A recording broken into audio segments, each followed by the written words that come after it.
Yeah, got a haircut today. Thank you for tuning in. I've made quite a few tips. They're all from personal experience. Um, they're not like you don't have to do it the way that I'm saying. It's just my experience. My videos are pretty much vlogs based on my experience, like I did with Uber. Um,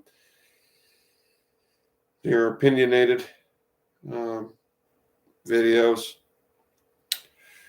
So pretty much, um, I passed my night. Well, I'm over a year in now. I've worked in one location. I've I've worked at other locations for a day. Oftentimes, different post offices across the country might do things different. Um, but here, when you're new and all the routes are taken, and there might be another post office that is short as a CCA. You might get sent there to help. Generally, what happens is you enter, there's definitely many different jobs. So I'm just talking about like the mail carrier job. You typically go in as a city carrier assistant, and different offices might have CCAs for short, do different things.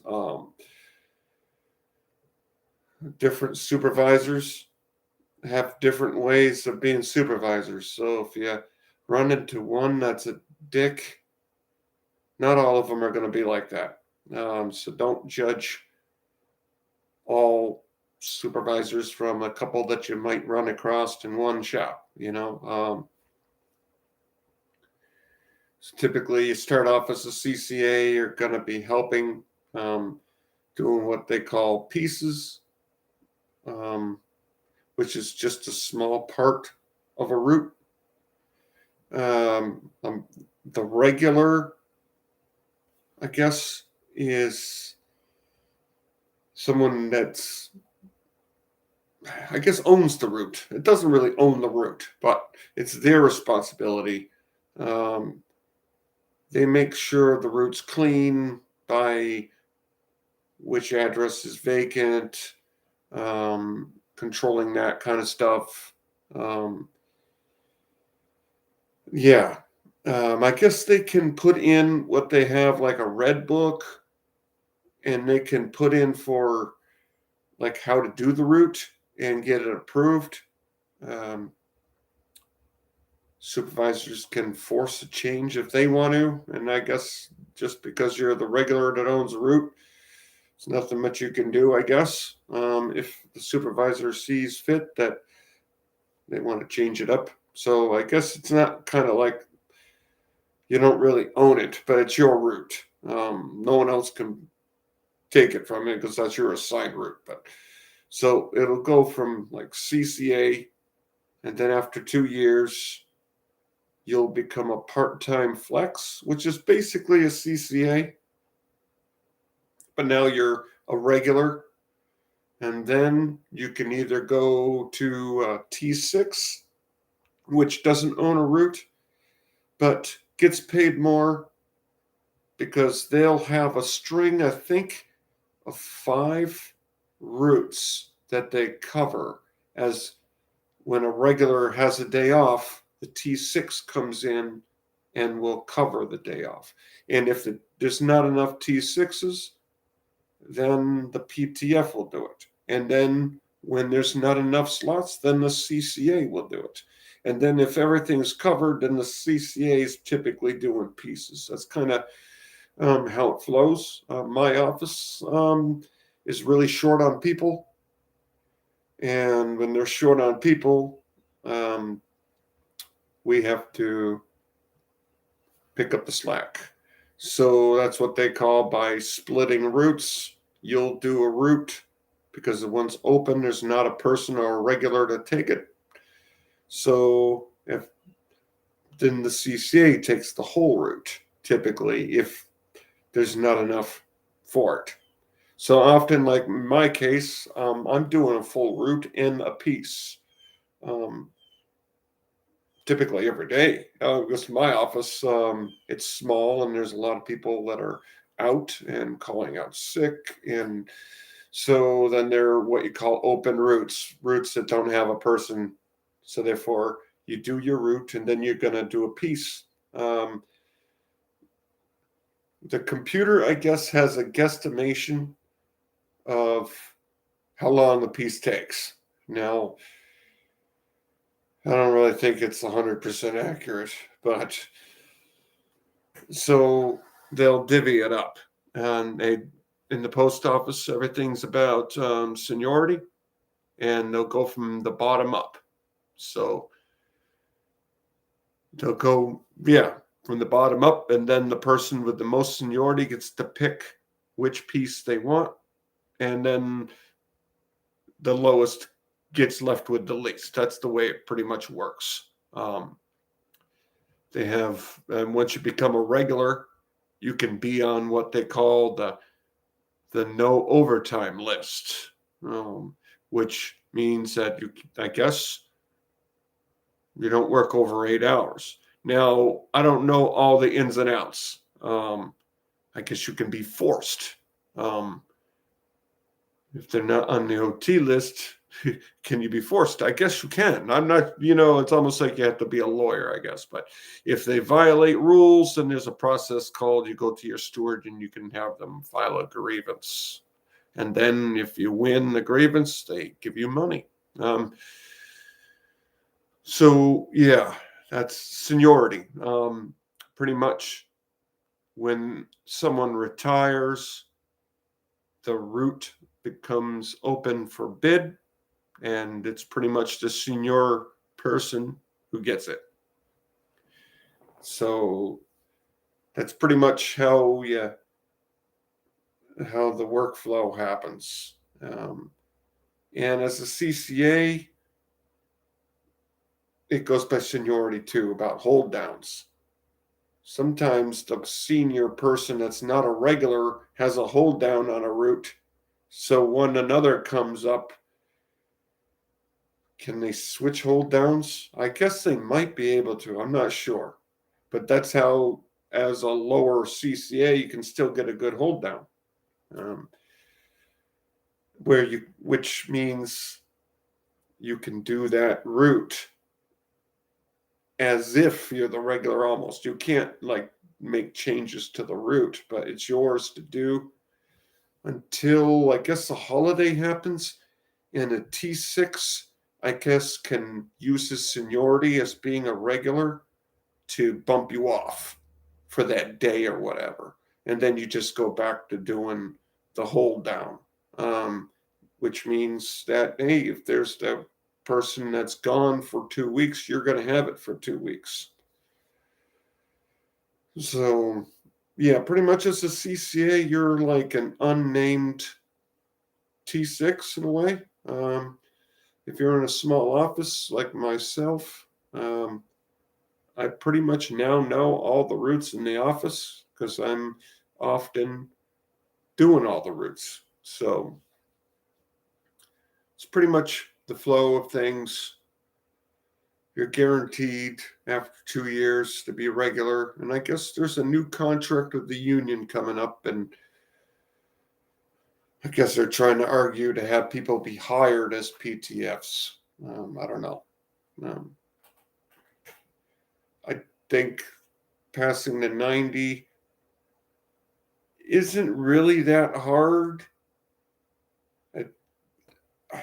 Really, the thing that would probably make you fail the 90 is if you're calling out sick. Yeah, that's huge. Show up every day. Don't call out sick. Well, like in my office for sure. You call out sick, you're splitting routes. Yeah, pretty much if you show up every day, you do what you're told, and you do all the safety things, you'll be okay. And just you'll improve. And when you improve, you improve. One thing that I've incorporated to try to make it, I mean, I always curb my wheels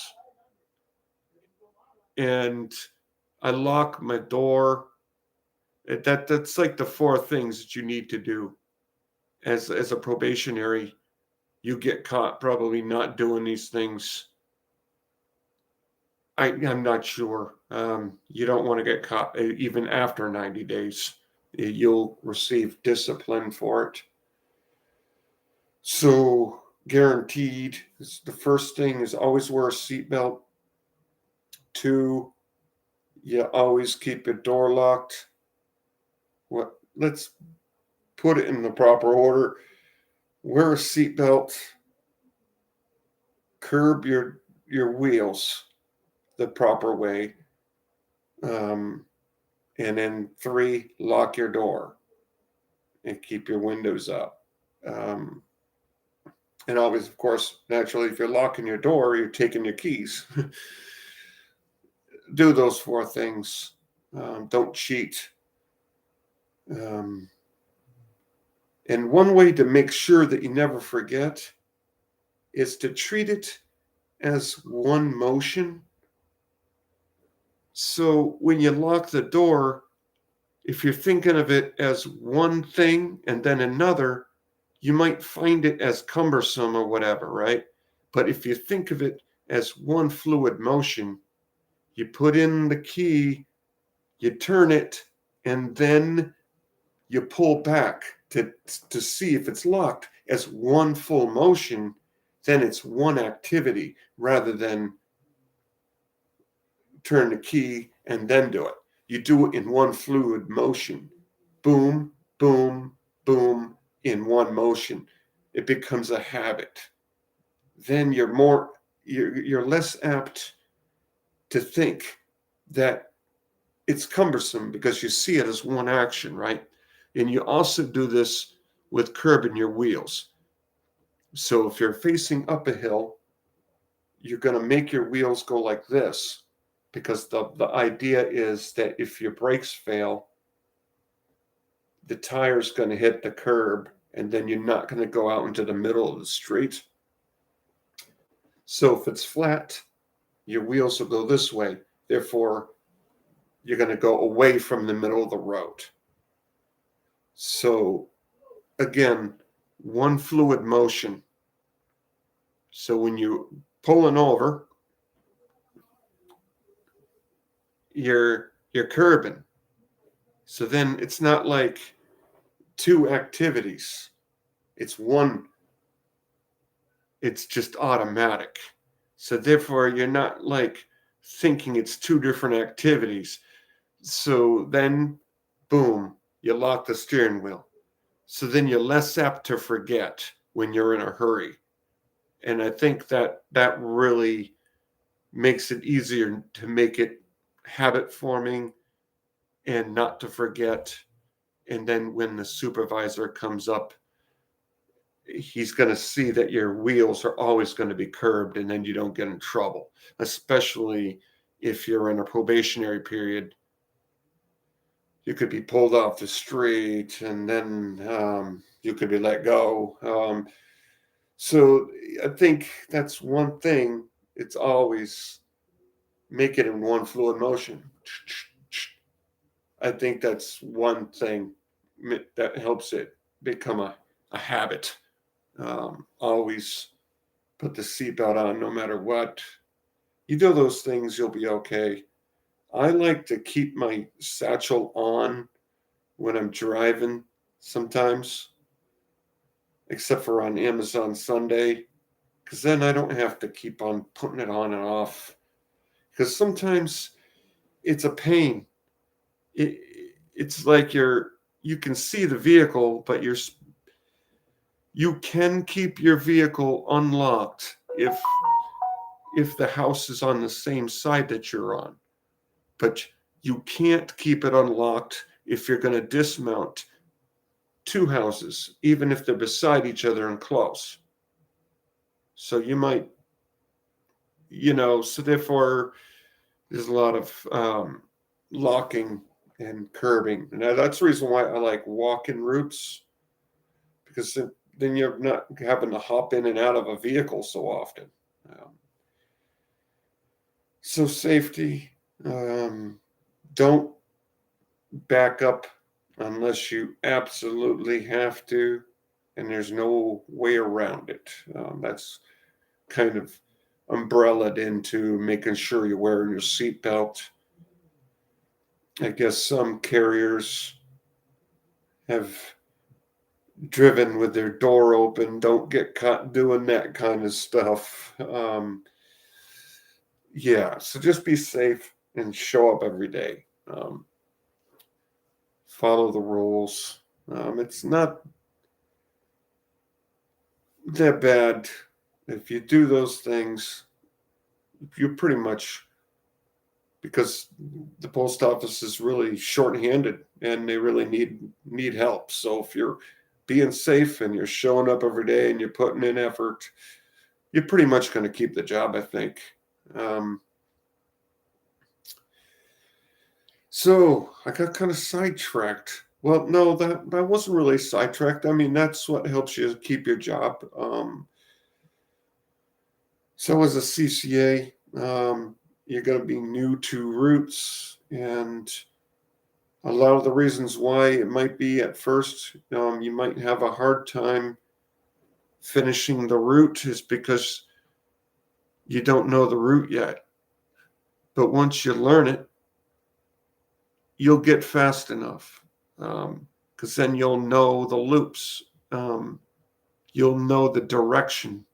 So you'll see the flow. Like a loop typically will be a street, and then you know, does it go up the odds and down the evens? Okay.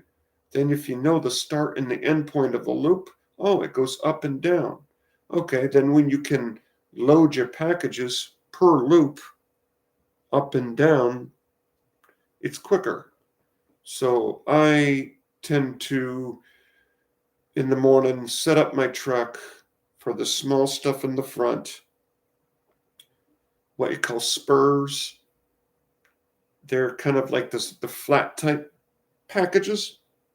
They're like in bags or big envelopes. And then you have your flats, which are your big pieces of mail, your magazines and envelopes. And then what they call DPS. Oh, jeez. They're sequenced, um, smaller ones. So I have 3 of those in the front, and then I'll have all my big boxes and big stuff in the back. So then I have with the routes that I know, I can order the truck really quick because I know all the loops. And therefore, because I've done the route many times, I can order the packages from beginning to end. And often I like doing rows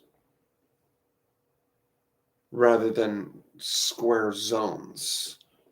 So then I'm just following the mail.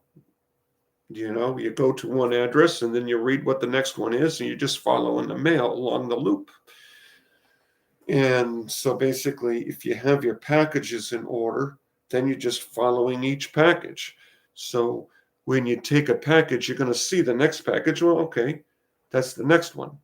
So then you don't have to remember all the packages that you have, but you'll have it on your your package look ahead on the scanner. So then once you get done with the office time, you have all your truck in order. And then you're just unloading it. And then once you have your loops, then you know where to park. Then you're just flowing through the loop. And as you do it, you'll remember it better. And then you'll remember each address. And then you'll remember where all the mailboxes are. And as you get to know the route better, you'll remember things better. You'll remember your packages better. You'll remember holds better because you know the route so much better. So when it comes to remembering, I mean, I still use a warning card for holds, and I'll put them in the flats. I will case them, and then you pull them down loop by loop and rubber band each loop, and you put them in a tray in order. So each banded bunch of big mail is a loop, and then you grab the DPS of that loop, and then I typically will put my spurs in my satchel, and then I do the loop. So, but yeah, your memory of those type things get better as you know the route. So it's just a matter of getting practice, getting your reps in. You'll remember the loops better. You'll know the addresses. And often, when it comes to packages, it'll be the same houses that'll always get packages often. And that makes it easier too. So just patience, focusing in on honest effort, and you'll get to know the route better. You'll know the loops. Therefore, you'll know the addresses, and then you'll be able to set up the truck better, and you'll be faster. And then you don't have to worry so much. Um, so try not being anxious about time. Just be smooth. Smooth as fast, and you'll be okay. You'll be finishing the route on time. You won't be backtracking. And if you miss a package, don't immediately backtrack for it.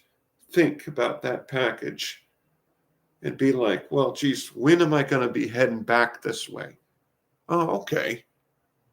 When I'm heading back to the office, I'm going to pass by there. Okay, then. I'm going to deliver that missed package when I'm done for the day and heading back to the office.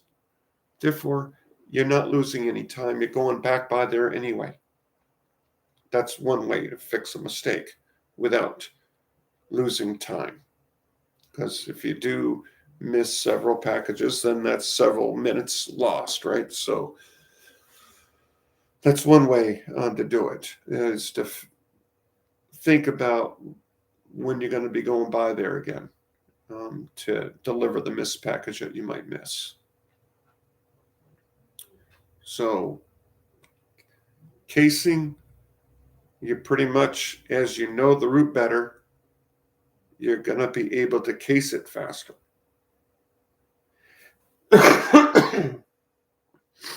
So one thing, if you have a lot of undelivered mail, don't make several trips to the throwback case. Some cases have slots for UTF, unable to forward mail, another slot for insufficient address mail, and then you can have another slot for missorts. Then what you can do is consolidate all that stuff. Use your chair to put your tray there. So then you're not making several trips back and forth. You're consolidating your movements, and then that makes a big difference. Don't make several trips to the red case. Try to do it in one trip. You don't want to pull down too quick sometimes. But if you do pull down too quick and there's more mail, then just treat that mail like another bundle.